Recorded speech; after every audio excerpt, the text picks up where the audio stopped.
this is my topic, and what I'm going to do is an introduction to the topic by showing you these fish that were in the ocean. There was a big fish, an old guy like myself, and two young fellows swimming in the other direction. And then the old guy asked the young guys, "How is the water?" The young guys didn't answer. They simply went past the old guy and then asked each other, "What is water?" Now, this is an interesting story because these fish have been growing up in water all the time. They took it for granted and they didn't even know that they were in water. Now, that's the situation that's happened to us with air. When we were growing up, did we ever think about the quality of air? We just went out, breathed the air, and we played around. We used to look at the sky and see all the beautiful stars. We just simply accepted the environment around us. But unfortunately, that is not the case today. There are three fundamentals of life. You can see the dog with the three balls there. Air, water, and food are the fundamental requirements for life to exist on this earth. So these are really a summary of what I'm going to say. What's happened is that excessive greenhouse gases concentration in the atmosphere is not only causing climate change, which is a big issue, but also air pollution. Then the cost of water today is so cheap that there's no incentive in many countries to conserve or protect it. And this water is also linked to climate and how we get our water. And finally is the food. Today, big business have got involved in food, especially in the area of genetically modified seeds, and they have taken away the right of farmers to save seeds and grow it for the next period. And these GM seeds are actually costing us significantly the cost of technology that's going to add to the cost of our food. So this is the three areas that I'm going to talk about. Let's now start with the air that we breathe. As I told you, we took this for granted for many, many years, but no longer, unfortunately. The result of our consumerist lifestyle, buying the latest thing all the time we want the very latest, and the unrelenting chase by business to achieve maximum profit, regardless of the damage it's causing to the earth, and in fact, the ability of future generations to survive. We are simply wanting growth, profit, come up with the latest product that maybe has nothing that much different from the earlier product. Okay, iPhone 9, iPhone 10, what's that different? It's consumerist lifestyle, we want it. So the release of greenhouse gases and the damage it is causing to the climate is a scientific fact. So not only is it a consumerist society, but also the damage it is causing through climate change. This is a fact. Okay, there may be those who are denying it, but 99% of scientists say that we humans are the cause of climate change. So let's look at the consumerist lifestyle first. Now this is pre-COVID-19. There were many days where governments advised residents of some cities to stay indoors, not because of the coronavirus, but because of air pollution, especially cities like Beijing and Delhi. Okay, in Delhi, the Sri Lankan cricket team went and played a game there, and they almost died on the field because of the quality of the air was so bad. Okay, so more than 5 million people die each year from outdoor air pollution. Now, the impact of COVID-19 on this outdoor air pollution will be discussed later, but this is the situation that was there pre-COVID. So what is the cost of air pollution? There was an OECD report that said that in advanced economies plus China and India, it's costing an estimated 3.5 trillion a year in premature deaths and ill health. Now, of course, this is costing on what it will cost to get better, what is going to cost to hospitals, what is going to cost in terms of a person's lifestyle. All of these are taken into account. This is based on the value people attach to not having their lives cut short by cancer, heart disease, or any respiratory problems. Now, this is pre-coronavirus. So this is actually where cost accounting meets medical science. We ask people, what is your value that you place on your life, right? And these things have been costed and come up with this figure of $3.5 trillion. So we have a thing called life cycle costing. Cost accountants have something called life cycle costing, a tool that we use to show that pollution and carbon emissions impact of our marketing our products. So we show what is the cost in terms of pollution and carbon emissions in marketing our consumerist lifestyle. So for example, from the initial mining of the base raw materials needed for the product, to the fuel needed to manufacture the product, it's going to take a fair amount of coal and petroleum to in fact manufacture, let alone run it, to the transportation required to deliver the product to a point of sale, the final disposal of the product after its useful life, okay? And we are not even talking about the issue of the solid waste that is generated, okay? So management accountants have to look beyond profit by not only just selling products and what damage this chase for efficiency and productivity is causing to the Earth's environment. Now let me give you a quick example. Let us take the Toyota Prius motor car, which is the hybrid car.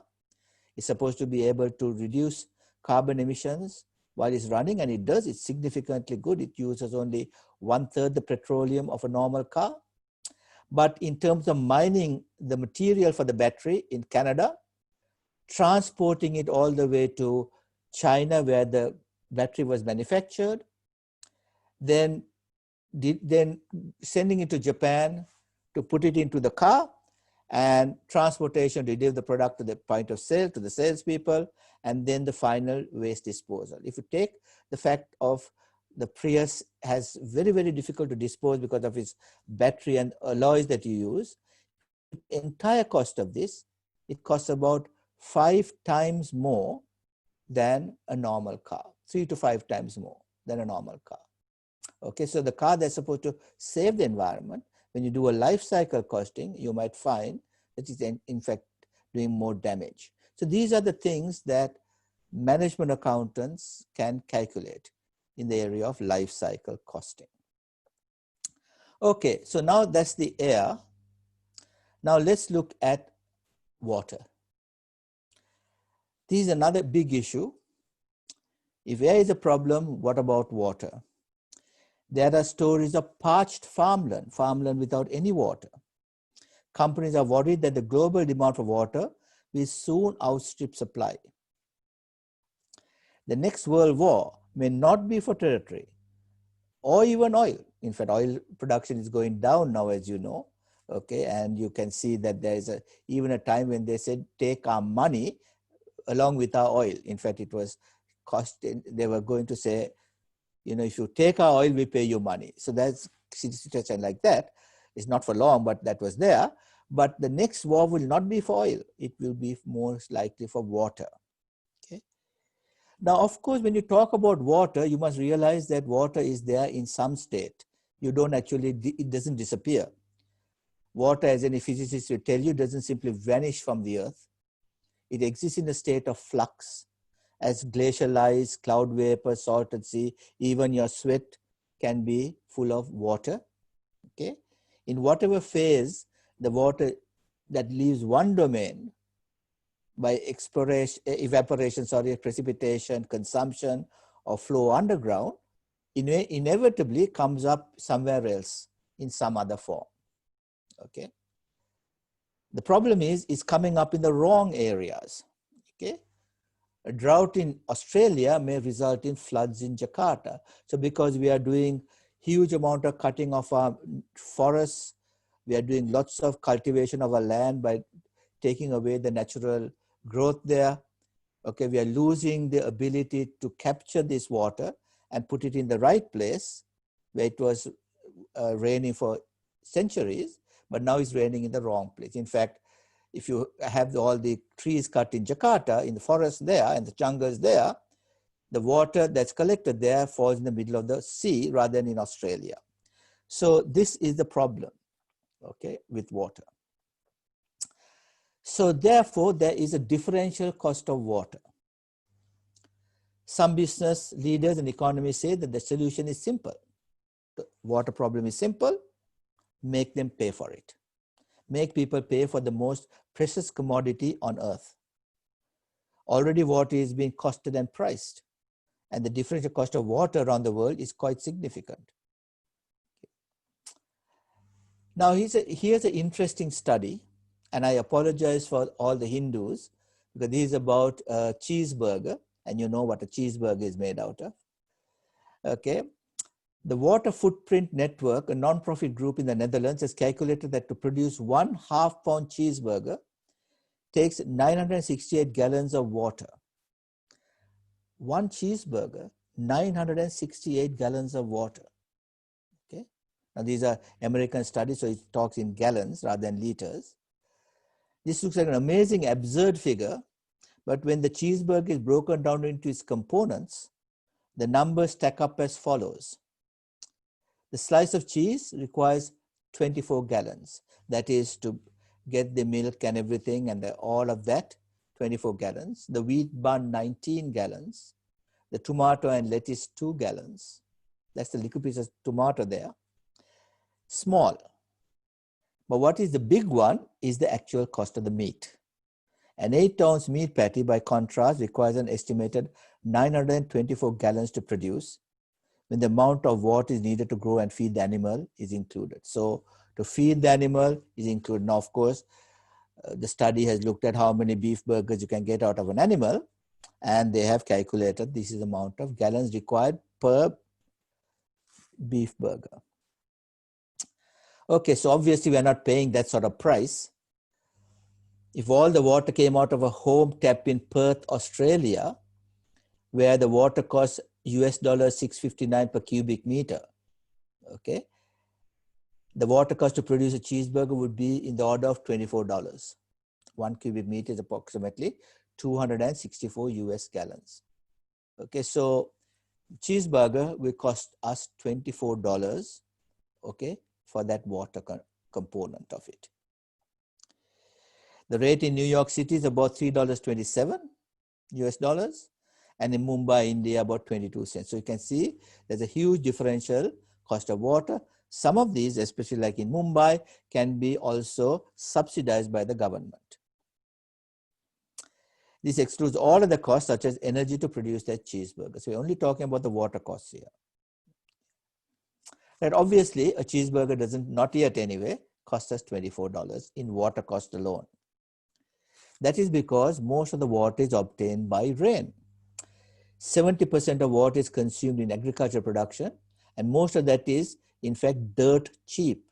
Okay, dirt cheap is a term used when a person did not have enough money to put a cement floor on their house, and they said these people are dirt cheap. They only had dirt on the ground. So water was dirt cheap, provided by rain, well water, and government agencies. When farmers do not have to buy water on the spot market, it's sold in acre feet. Now these are a huge amount of water, enough to cover an acre of land with a foot of water. You can see these are American ways of looking at these numbers, foots and acres and so on. A lot cheaper than the municipal tap. So in the absence of drought, pestilence, and other agricultural plagues, farmers can produce those cheeseburgers for very little water cost because of the fact that it comes through the rain. And even if they have to buy it, it's very, very cheap. So the problem, of course, now is it's raining in the wrong place. So should we have a market price? One could argue that the answer to water scarcity is simple. Let water price swim closer to its value and let the invisible hand do its job. Invisible hand is the pricing mechanism. Then water prices will rise, demand will fall, and this precious resource will be saved.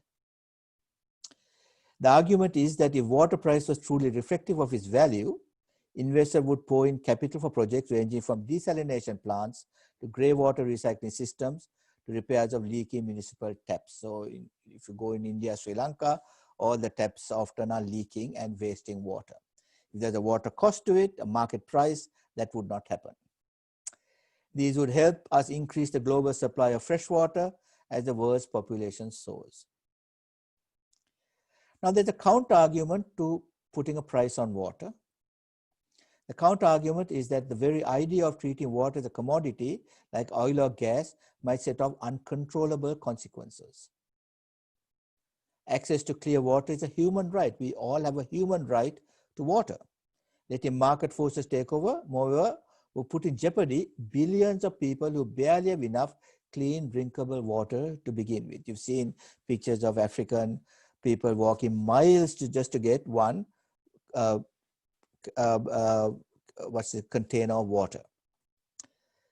A view is that is emerging that takes into account both human protection and the free market is that policies should be introduced to preserve a certain amount of water for everyone for free, almost at no cost, but also have a market water for the rest. So have a dual system, some amount of free water, some a market price, so that we don't waste water. Okay, so that's air and water. Now what about food? We all know that the fish in the ocean is livestock really for a person who catches the fish. Once the fish is caught, the fisherman owns it. It's an asset, inventory in a sense. Plants, if grown by a farmer, are owned by the farmer. But what about the building blocks of these plants? The seeds. Can the genes of these seeds have an owner? And today, the answer is, unfortunately, yes. There are people like Monsanto and other companies that have broken down the genes, the very DNA of these plants, extracted the DNA, modified it in some way, okay, to make it, they say, better, and then they own that right. Now, the only thing that legally you cannot own the DNA of is for human life. That is banned. But you saw, I think, 2 years ago, a Chinese scientist used a gene splicer, okay, and actually spliced the human DNA. Okay, he got into a lot of trouble and a lot of explanations, okay, but it's called a CRISPR, this splicer, but he did it. So even human genes, the human genome, is subject to some sort of ownership by someone. In time, they might change the law for that. So what's happened with the genetically modified food? Let's see what's happening. For centuries, farmers have kept seeds from current harvest to plant for the next cycle. They also undertook crop diversity to keep the soil fertilized, naturally fertilized. So they plant some sort of plant one season and then do a different plant next season. Whatever nutrients are taken out by this plant is put back by the other plant. This is called crop diversity. But then what happened? Chemical companies like Monsanto changed all that. Monsanto is now owned by Bayer. First, because of chemical fertilizers, crop diversity was abandoned. They said, it's too difficult to change the crops. Let's put some fertilizer in there. The problem was that the soil became so drug addicted that larger and larger doses of fertilizer was required. So every time you had to use more fertilizer, which meant more profits for companies like Monsanto. So these same chemical companies next introduced genetically modified seeds, which they held patent rights. Okay, the fertilizer and the seeds went together because they said with our fertilizer, these seeds will grow better and not have any weeds. Okay, but they held the rights to those GM seeds. Now, this is the interesting point. Farmers were not allowed under contract to save seeds for the next season. So you grow some produce with your GM seeds, you couldn't save it to replant it. By contract, you are forbidden to buy the seeds again from Monsanto and others. They had to buy the seeds afresh every season, increase the profits of such companies. So there was a famous case called Bowman versus Monsanto, where Monsanto found that a farmer called Bowman had in fact reused these seeds. Actually, what had happened was he had signed a contract. He thought he had got out of the contract. About 3 or 4 years later, he bought some seeds from another farmer, and unfortunately, that farmer seeds had mixed with the GM's seeds, and GM sued him for using it. And they won the case. These are the US courts, the Supreme Court. Okay, US, we now know how a Supreme Court is in the US is formed, okay, but it's very much pro-business. Monsanto won the case. The court ordered the farmer to pay the company $84,000. Monsanto versus Bowman. The decision was hailed by some as a major victory for intellectual property rights, while others worried about the implications of agriculture, which is the very foundation of civilization. So Monsanto and others were taking over agriculture. Okay. Now the real issue is, why have we surrendered control over something so basic to human survival as seeds? The right to save seeds has been central to farming for 10,000 years. It's striking that the court, that's the American court, was not more troubled by the privatization of what was once in large part a common store of value, namely the ability for nature to reproduce. So they are preventing that from happening. Now here's the American first president, George Washington, said it is miserable for a farmer to be obliged to buy his seeds. To exchange seeds may in some cases be useful, but to buy them after the first year is disreputable. So even though their first president said that, basically the US Supreme Court held that Monsanto had won the case. Now these cases are going around the world. I'm very happy to hear that India is now taking on companies like this and trying to prevent them from doing contracts like this, but still the jury is out in this area. But it's something to all countries should watch out for. Okay, the taking over of their food supply system. Okay, so what is the cost of food? We know that the cost of food, the plant, livestock, and fish used for production, the logistics for distribution, the place required for the purchase of consumption, and the logistics required to deal with solid and liquid waste. All of these are part of our cost of food. Any good management accountant will know this. So these costs have been of interest to cost management accountants for years. But what has been largely ignored in all of these costs is the technology costs. By getting those genetically modified food and so on, there has been significant technology costs that has gone into the cost of food.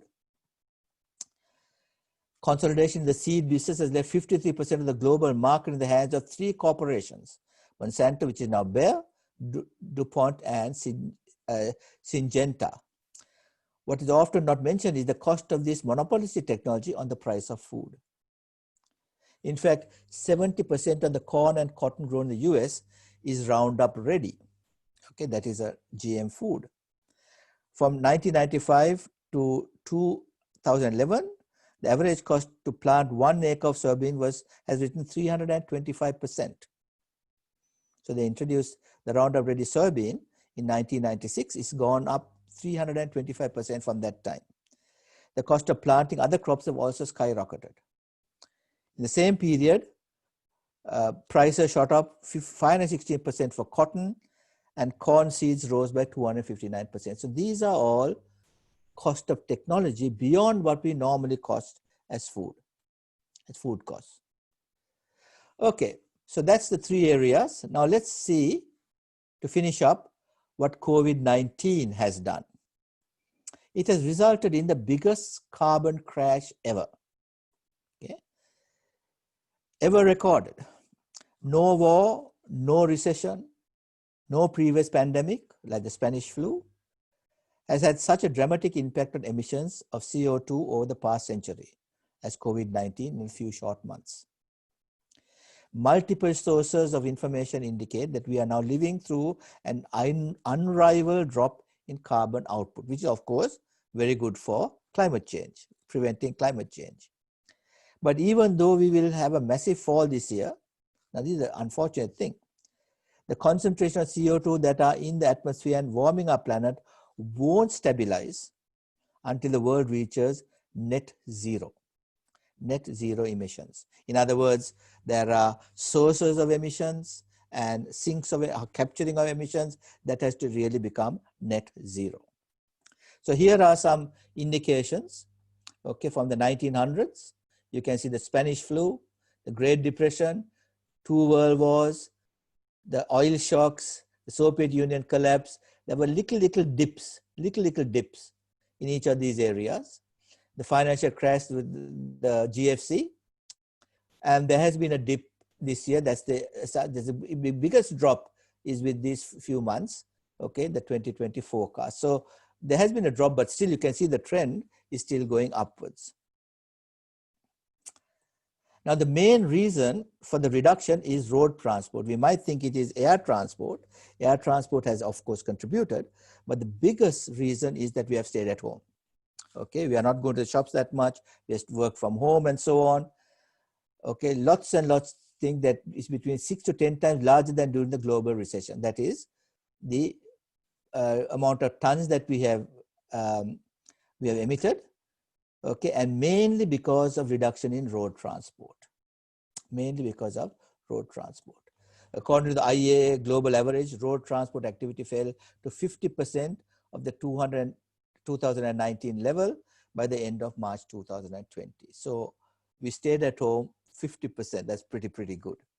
Of course, this has resulted in significant reductions. Here are some graphs here, or some pictures. You can see California before and after the lockdown. You can see the red area, of course, is huge carbon concentrations. You can see nothing. Okay. Here's Europe, March, April 2019. Okay, 1 year later, under the lockdown, hardly any of the red areas. Okay. China, that is before, and this is after. Okay, look at this, the Wuhan area, hugely, and over here, that's the Beijing and all that comes in there, reduction. So it's been a massive reduction. The question is it enough? Okay, of course, the carbon emissions have not been the same everywhere. Here's New York, lockdown, only down 10%, Paris down 72%. So there have been much better reductions in some places than others. Okay, so what will happen after we hopefully get out of this lockdown situation, post-COVID?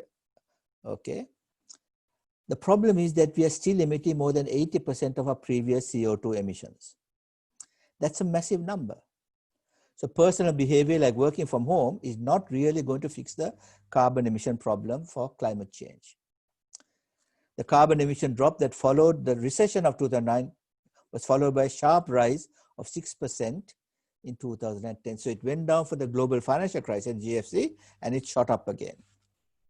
Okay, here's what's happening in China. With China, the first country to stall the economy in response to the virus, coal use dropped sharply at first, though it is now rebounding.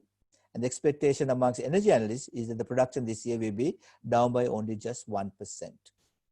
So of course, the second wave is coming, and I don't know what's going to happen to China and these things, but this is the situation at the very latest information.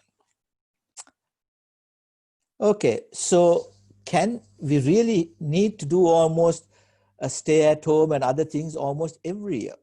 You can see that historical figures, we have to keep it below this 1.5% increase, and we really have to do a lot to reduce it. Okay, this requires not personal decisions to stay at home, but this requires government input, government to do something about it. This is coming. Clearly, we need a systematic change in how energy is generated and transmitted. We have to get out of that coal generation of energy and petroleum. We need to keep temperature rise to 1.5 and not more than that. Okay, now there's a new pandemic coming up with the COVID-19, and that is plastic pollution. Let alone bad enough the tons of plastic that we put into the oceans before COVID-19, now it is becoming significantly more. As the world produces more protective equipment, your masks, your respirators, and also thousands and thousands of takeaway food because people are at home, all of this is going to be dumped into the oceans. Pity those poor oceans. Okay. Consumption of single-use plastic may have grown by 250 to 300% in America since the coronavirus took hold. And these are International Solid Waste Association, that's an organization of 120 countries. Okay, that's what they're saying. Okay. It is forecasted that the global disposable mask will grow from an estimated 800 million, the market, to 166 billion in 2020. Great, the market will grow, but what's going to happen to all those masks that are disposed? The oceans will be getting this. So there is another pandemic along the way, the plastic pandemic. We already knew it was there, but it's going to be even worse. So it's significant government protection and regulation is required in this area. Okay, so to summarize, it is clear that there are conflicts of interest between big business and the basic needs of life, which is air, water, and food. Management accountants such as must ask themselves, not much ask themselves, but must ask themselves an ethical question. In the pursuit of profit, why have we allowed companies to pollute, damage, and waste, or own the basic requirements for human survival? So we are polluting the air, damaging the waters, wasting all of this which you need for survival. So have we learned any lessons from COVID-19? It has taught governments some critical lessons that they can now apply to solving the bigger problem of temperature rise. The big challenge is to ensure the recovery has a green focus. So we are going to hopefully recover. We all need us to recover, but it must have a green focus. Pre-COVID-19, it is almost impossible to believe that governments around the world, when faced with health emergency, would put humanity ahead of economy. Did we ever think that our governments will protect us to this extent, okay, by paying us money, all of these things would put humanity ahead of economy? Of course, not all governments. There are some that ignored it completely. We know who the biggest culprit is, okay, but many governments put humanity ahead of economy, okay, a massive hit to the economy. But they did. We never thought they'll do it, but they did it. And congratulations to them. So business organizations must also come to the party. We must do sustainable value creation. That should be our goal. When we get back online, we should think about the sustainable value creation to prepare for the next emergency, or at least make sure it doesn't happen. That is my message here, and that's the message for management accountants. You can see that we are sustainable value creators, the CMAs. Okay, so thank you very much.